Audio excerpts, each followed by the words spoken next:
is a sort of unboxing video for a Hunter's Lodge order where I put in an order for a rifle and a bunch of small parts for my reenacting kit.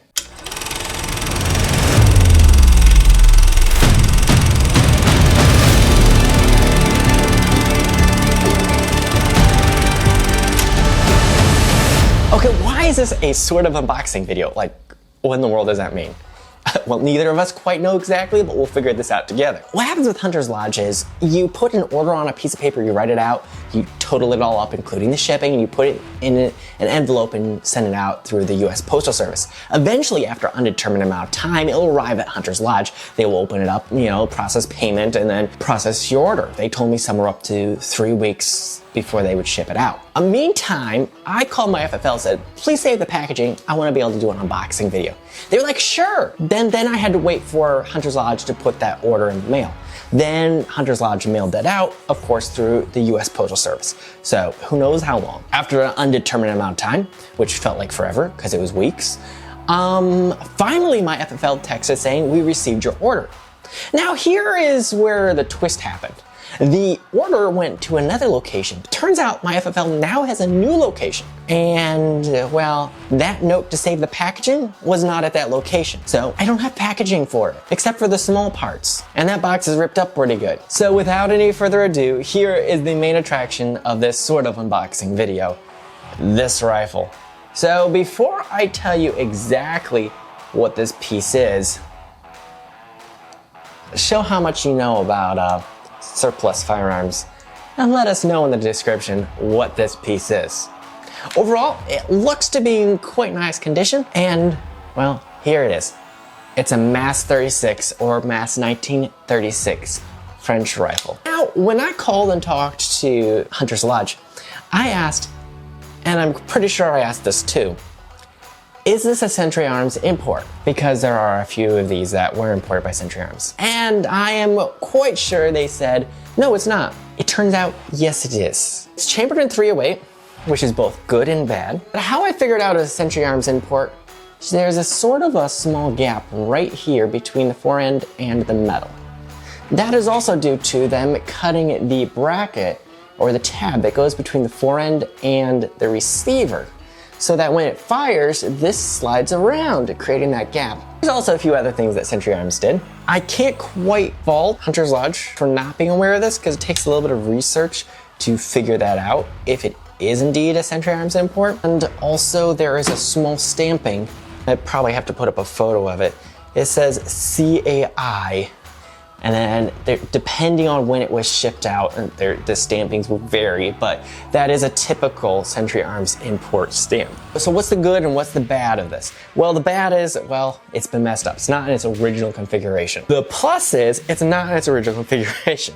I may sound like I'm contradicting myself, but when you're reenacting, tendency to drop your piece, which you don't exactly want to do with a super valuable piece because it can get dinged up and damaged. And this, not in its original condition, is going to ease my conscience a little bit when it comes to the rough handling of reenacting. Also, the plus is 308 blanks are pretty readily available in the US, 7.62 NATO, and relatively inexpensive too, so I'll be able to fire this good amount and get a hold of blanks pretty easily, versus some people who have it in the original configuration have had issues getting blanks recently.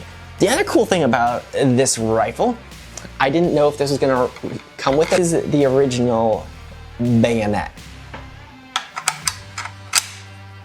which I think is like pretty awesome. So you guys will be seeing this, I know, in future POV videos and doing reenacting content. So I am very excited to have a MAS 36 finally in my reenacting kit. Okay, so the next part of the unboxing video does actually involve a box. So surprise, it is ripped up though. And this is also going to be a sneak peek to some future projects that are going to eventually have to get done, but I don't know when. First off is a No.4 bolt. This was supposed to be a bolt head assembly, not the entire bolt. There wasn't supposed to be a spring, striker, or anything like that on this because I already have some of those. But the bolt head was supposed to be complete. I'll show you the purchase order in this photo too, so you kind of see what I'm talking about. So it says it's supposed to be assembly, so it's supposed to have the extractor and the spring and the screw that holds the extractor. Those are non-existent on this. Other than that, this looks great. The bolt is for this No.4 Lee-Enfield.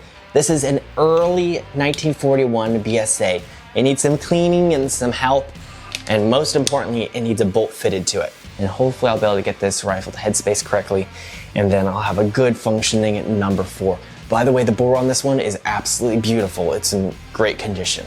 I was also supposed to receive the safety assembly, which I'll show you the invoice, and you can see they checked off everything except for that. So I think that might have been a slight oversight. So I'm trying to get a hold of them, and then maybe they can send that to me, because that would be great, because then I can fix up that No.4 rifle all the way. So that is the first item from the actual box. Okay, these next two items are clips for the Steyr M95 monolicker rifle. This one right here.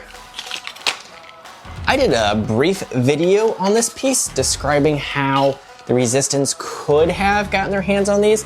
Since then, I actually have found one photo of a French Resistance fighter actually holding one of these, which is quite an exciting piece of history to find. But I do finally have the clips for it, so I can actually use it because I'll be able to cycle some rounds through it. I also got a few other things for this rifle, so I'm just gonna set this down right here. That leads us to, let's see. That leads us to this, the barrel band and sling mount. You can see on this one, somebody was creative and made a little heavy duty wire one.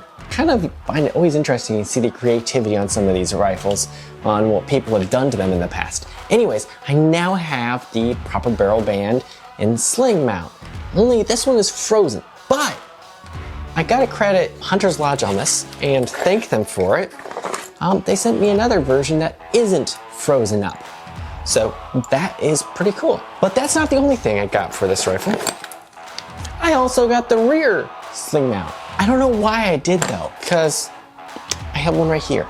I don't know what I did there. Okay, that does not wrap up this unboxing. There are more parts in this box. This piece. It's another sling mount and barrel band. Do you guys know what rifle this is for? Tell us down below in the comments and see if you get it right. Okay, now this piece is for the Lebel 1886 French rifle.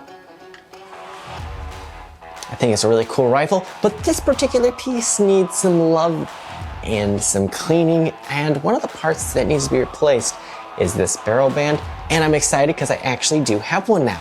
Now, it is frozen, but I'm not gonna complain, because why? Well, I think this might have been one of the only pieces available to buy from anywhere, and this was the last one Hunter Lodge had. So, I am thankful to have it.